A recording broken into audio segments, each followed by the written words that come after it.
जी भाई, आप ना इसे ट्यूनिंग के बारे में और फ्यूल के बारे में बताएं। मोबाइल कौन सा है, कौन सा डालें, 10W या।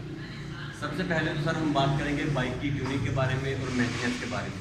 आजकल के दौर में जो बाइक है ये हमारी सवारी है, हमारा हमसफ़र है। बिल्कुल। इसको मेरे ख्याल में आपको अपनी बाइक को मेंटेन रखना चाहिए ताकि आपको रास्ते में किसी किस्म की कोई प्रॉब्लम ना आए। तो इसके लिए ज़रूरी है कि आप इसकी टाइम टू टाइम ट्यूनिंग करवाएं। अगर किसी भी पार्ट में कोई भी प्रॉब्लम हो तो उसको फ़ौरन ठीक करवाएं, क्योंकि सम टाइम ऐसा होता है कि आप कोई भी पार्ट है वो प्रॉब्लम कर जाता है तो आप उसको निगलेक्ट कर देते हैं और कुछ देर के बाद वो पार्ट अपने साथ जुड़े दूसरे पार्ट को या पुर्जों को प्रॉब्लम देना शुरू कर देता है। यानी एक पार्ट तो ख़राब हो चुका है और उसके साथ साथ दूसरे पार्ट भी ख़राब होना शुरू हो जाते हैं और ओवरऑल बाइक की जो कंडीशन है वो पुअर से पुअर होती जाती है। लेकिन इसके बरक्स अब अगर आप बाइक का कोई भी पार्ट है वो ख़राब हो चुका है तो आप उसको अगर उसी टाइम ठीक करवा लेंगे तो एक तो वो बाइक बाद में ज़्यादा खर्चा नहीं करवाएगी और दूसरा बाइक की कारकर्दगी में भी किसी किस्म का कोई फ़र्क नहीं आएगा। तो इसीलिए मेरी आपसे दरख्वास्त है कि आप अपनी बाइक की केयर करें। और दूसरी मेरा आपको ये सजेशन है कि आप कोई भी आप जब नई बाइक लें तो मेरे ख्याल से कुछ लोग ऐसा करते हैं कि वो 1 साल के बाद या 6 माह के बाद या 1.5 साल के बाद बाइक को चेंज कर देते हैं।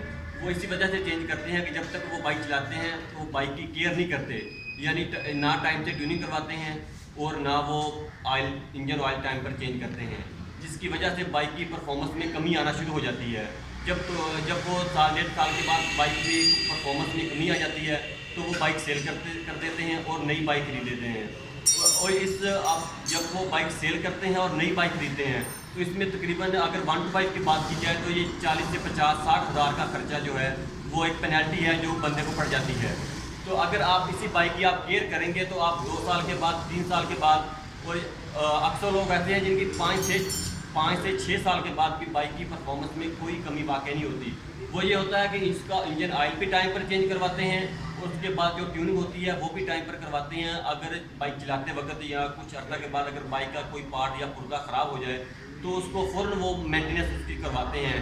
या तो अगर पुर्जा नया डलने वाला हो तो वो नया पुर्जा डलवा लेते हैं और या अगर वो वही रिपेयर होता हो तो वो रिपेयर करवा लेते हैं। यानी इस चीज़ पे वो कंप्रोमाइज़ नहीं करते, जिसकी वजह से उनकी बाइक की कारकर्दगी भी मुतासर नहीं होती।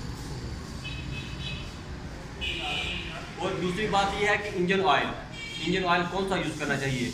मेरे ख्याल से आपको अच्छी क्वालिटी का और ओरिजिनल ऑयल ही हमेशा इस्तेमाल करना चाहिए। हमारे यहाँ कुछ लोग ऐसा करते हैं कि वो ना ये करते हैं कि आपका ऑयल का रेट क्या है, वहाँ से तो 5 रुपये सस्ता है या 10 रुपये सस्ता है। हमेशा पैसों की पे बहस ना किया करें।